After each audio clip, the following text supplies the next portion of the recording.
सब लोग मजदूरी है जो एक टेलीफोन पर फेसबुक के माध्यम से आप देख रहे हैं कि किस तरह से एनडीए गठबंधन के कार्यकर्ता का सम्मान में उमड़ा जन सैलाब। मैं दिल से सबको धन्यवाद देता हूं और दिनारा विधानसभा भगवान रूपी की जनता को आश्वस्त करता हूं मैं कि भगवान जिस तरह से मां भलनी के प्रांगण में जो जो चीज़ मैं बोला था उसके लिए पूरी ताकत लगा के निश्चित तौर पर मां भलनी भवानी को पर्यटक स्थल करवाने के लिए पूरी ताकत लगाऊंगा। और साथ ही साथ दिनारा विधानसभा में जितने भी हमारे एनडीए कार्यकर्ता साथी हैं, थाना, ब्लॉक, एसडीओ, डीएसपी साहब, सबको मैंने कह दिया है कि भाई दिनारा विधानसभा में अब तो कोई घूस नहीं लेने वाला होना चाहिए, इसलिए कि आज हमको 5 साल के लिए जनता ने आशीर्वाद दिया। आप अधिकारीगण हैं, आपको अच्छे से काम करना पड़ेगा।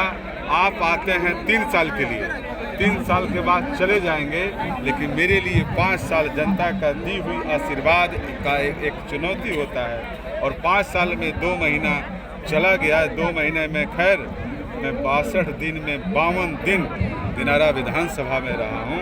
ये चुनाव में मेरा घोषणा था कि भाई जब सदन चलेगा तो पटना में आपका आवाज़ उठाऊंगा और सदन जब खत्म होगा तो आपके बीच में आके आपकी समस्या के लिए जूझूंगा और करवाऊंगा। यही मेरी पूंजी है। और सबसे पहले मैं दिल से उन कार्यकर्ताओं को मैं धन्यवाद देता हूं।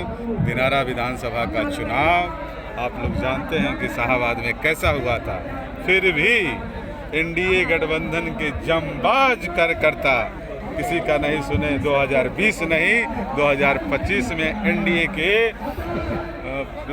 के विधायक प्रत्याशी को अपार बहुमत से जिताए, जिसके लिए आज उसका भाई और बेटा उनके बीच में खड़ा होकर उनका सम्मान समारोह के लिए कार्यक्रम कराया है। आपके माध्यम से दिनारा विधानसभा के भगवान रूपी जनता और रोहतास जिला के एनडीए के जितने भी कार्यकर्ता साथीगण हैं, जिन्होंने मेरे चुनाव में दिन रात लग के किसी के बातों में नहीं आकर, किसी नेता के बात में नहीं आकर अपने भाई और बेटा को चुनाव जिताया, इसके लिए मैं दिल से सबको धन्यवाद देता हूँ। सर आपके पार्टी का गया राष्ट्रीय लोक मोर्चा का सिपाही हूँ और आगे भी हम लोग रहेंगे।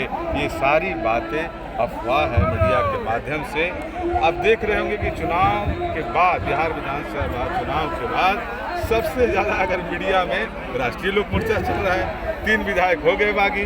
कभी तो आप सुने नहीं, कभी आपने मेरा बयान सुने। एक हमारे साथी ने कुछ अपने नेता से उन्होंने बात रखा था, ये कोई कहा कि मेरी पार्टी टूट गई। पार्टी बिल्कुल अटूट है। अभी आधे घंटे के अंदर सासाराम विधायिका स्नेहलता जी भी इस दही चूड़ा भोज में सम्मिलित हो रही हैं। इसलिए खरमास के बाद जो कयास लगाया जा रहा था कि राष्ट्रीय लोक मोर्चा टूटने वाला है, अब कयास लगाया जा रहा है कि राष्ट्रीय लोक मोर्चा अटूट है।